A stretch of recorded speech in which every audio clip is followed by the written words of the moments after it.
Hi, Bill Spalding here. Welcome to WCS Money Tutorials. In case you were vacationing in Tahiti, America has crashed into its debt limit, leading to dire forecasts, including a stock market plunge and mass layoffs. In this video, I will discuss how to protect your money, why not to worry about owning government securities. I will also present a simple solution to the persistent deficit. For the fiscal year ending in 2022, the budget deficit was almost $1.4 trillion. This is the deficit so far in January 2023 for the fiscal year beginning in October 2022. As you can see, the annual deficit could easily exceed $1.5 trillion.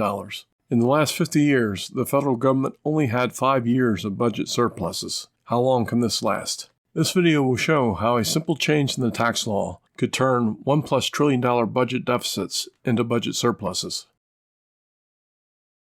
The current debt is now $31.5 trillion, on which the United States must pay more than $0.5 trillion in interest. With interest rates now above 4%, that same debt will incur a liability of $1.26 trillion in interest. The ex-date, when the government runs out of cash, is predicted for sometime in June. The debt keeps growing because Republicans passed big tax cuts for the wealthy, and Democrats increased spending for social programs. Both parties increased spending to help people and businesses cope with the 2008 financial crisis and the COVID-19 pandemic. Before 1917, the U.S. Treasury had to ask Congress to increase borrowing every time it needed to do so. Since then, Congress has set a debt limit so that the U.S. Treasury can increase borrowing without constantly asking Congress for the authorization. When the limit is exceeded, such as now, then the limit must be increased by Congress for the government to continue borrowing more money. If Congress does not approve, then the U.S. government will have to start defaulting on some of its obligations, which, some say, will lower its credit rating and increase borrowing costs in the future. Considering that the debt now exceeds $31.5 trillion, the government cannot afford even a minor dent in its credit rating. The U.S. Treasury can delay default by taking some extraordinary measures, such as prioritizing payments, move money between government agencies and departments to make payments as they become due, and suspend reinvestments in government retirement funds. It can also suspend some investments in the Postal Service Retirement Health Benefits Fund. Then there are some more outlandish possibilities. One idea posited recently was to mint a $1 trillion platinum coin and pay its obligations out of that. Of course, this would create significant inflation, which the Federal Reserve is trying to combat with high interest rates. It is also conceivable that the U.S. Treasury can just continue issuing debt, even if Congress does not increase the limit.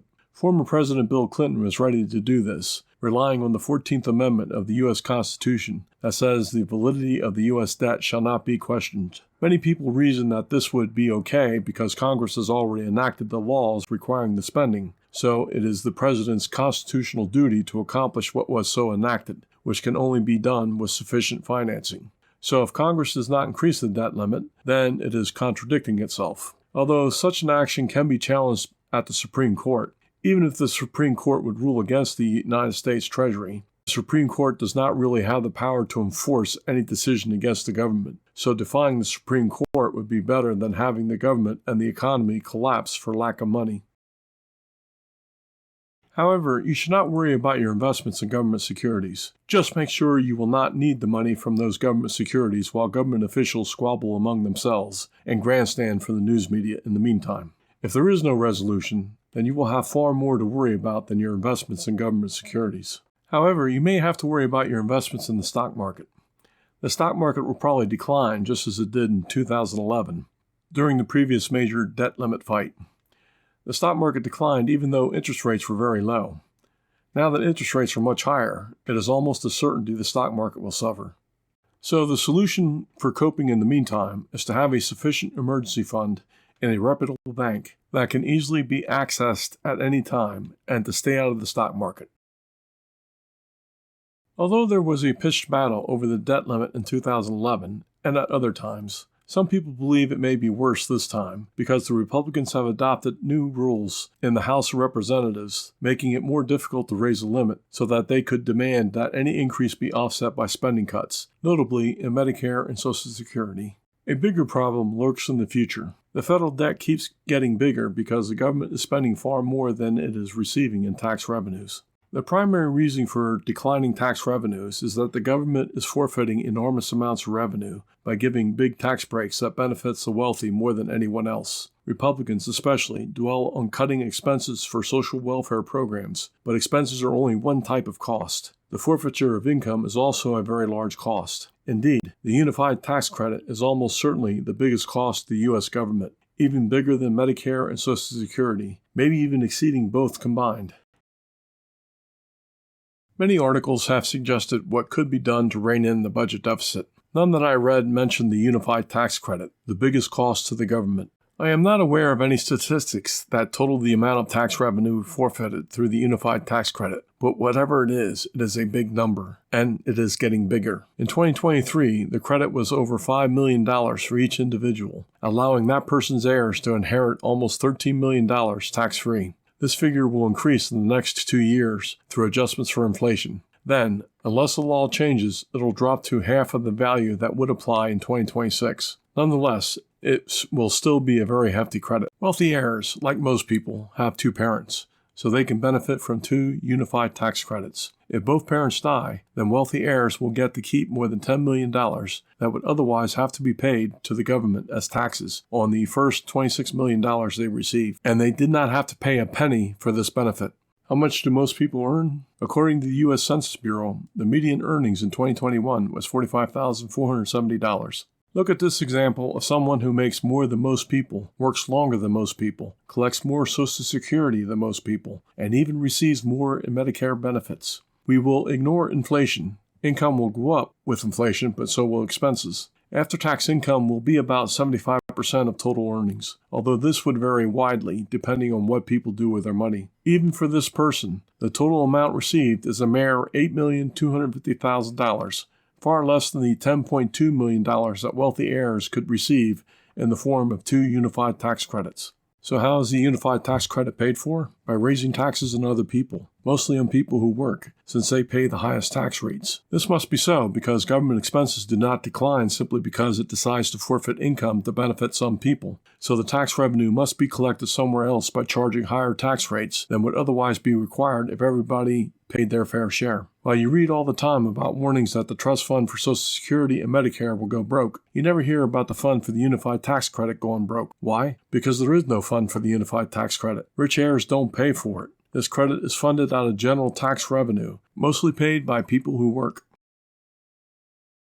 So deficits may be eliminated by simply getting rid of the unified tax credit. Then wealthy heirs would have to pay taxes just like anyone who works. I am not aware of any statistics on how much government revenue is forfeited because of the unified tax credit, because people whose estates are less than the covered value do not have to file estate tax returns, but you could be sure it is a big number. However, there is substantial evidence that eliminating the unified tax credit would lower federal deficits by hundreds of billions of dollars. Here are some ballpark figures. Tax revenue could even be more than this, since older people hold most of the wealth, and they are the most likely to die. The top tax rate for estates is 40%, so if this tax rate were applied to all gratuitous transfers, total tax revenue may even exceed the annual deficit, or, at the very least, it would significantly reduce the deficit. Here, you can see the figures of mean net worth for 2019 for people aged 45 years or older. Even for people aged 45 through 54, the average mean wealth was almost $834,000. So I believe that my figures for my ballpark estimate are reasonable. In any case, there can be no doubt that the wealth transferred every year is enormous, and the amount of tax revenue forfeited through the unified tax credit is also extremely large. If you think that 30% or 40% is too high of a tax rate for gratuitous transfers, consider the fact that many people who work pay a higher effective tax rate, including the marginal tax, employment taxes, and state and local taxes. It is only right that people who work, who must get up early in the morning, plow through commute traffic to do something that most of them are only doing because they are getting paid, should be able to keep more of their income than people who get it freely without doing anything. Since 1900, the federal government rarely had big budget deficits until the 1970s. Since then, the government has carried significant debt. It was only during Bill Clinton's presidency from 1992 to 2000 that budget deficits finally became budget surpluses, from 1998 to 2001, and he accomplished this by increasing taxes on the wealthy. What helped, of course, was that the exemption amount for estates was far lower than it is today. The credit was only a little bit more than $200,000 for each taxpayer, allowing the exemption of $625,000 to $675,000 from the estate of each taxpayer during those years. Of course, the wealthy try to rationalize the justification for the unified tax credit to avoid double taxation and to protect farms and businesses. But governments don't seem to have any problem taxing working income multiple times. Work is subject to 4 taxes in most states: marginal, employment, state, and local taxes. Thus, work is quadruply taxed. These are taxes on the same money going to the same individual, unlike an inheritance which passes from the decedent to beneficiaries. Another rationalization often presented by the wealthy is that the unified tax credit helps to protect farms and businesses, so that the heirs do not have to sell the farm or business to pay the tax. However, even estates consisting mostly of cash or liquid assets also benefit from the unified tax credit. There are other solutions to pay the estate tax. There is life insurance. You probably heard of it. You pay a premium every month and get a lump sum payment at death. Sounds like the perfect vehicle for paying the estate tax. The wealthy can also save money to pay the estate tax in the same way that people save money to pay for their children's education. Why should it be any different for the estate tax? The wealthy could also borrow money. The government could assess annual taxes to cover the estate tax, much as the government assesses payroll taxes to pay for Medicare and Social Security. The wealthy just want their big government handout for free, the biggest handout given by the government. Without more tax revenue, the government will be forced to print money, especially if another crisis occurs, such as another pandemic. Printing more money will increase inflation. Trying to reduce deficits by reducing spending will kill the economy, resulting in less tax revenue, higher deficits, and more debt. The only solution is to end socialism for the rich. The rich must pay more taxes. At least, eliminate the unified tax credit. If people must pay taxes on every penny they earn from work, then it is only right that wealthy heirs who receive money for nothing by doing nothing should pay taxes on that income. Thank you very much for your time. If you liked my video, please give me a thumbs up and subscribe. I would appreciate any suggestions, so please leave them in the comments below. Check out my website at thismatter.com for more than 850 in-depth fundamental tutorials in personal finance, investments, and economics. Check out my books on money at williamspalding.com. Thank you.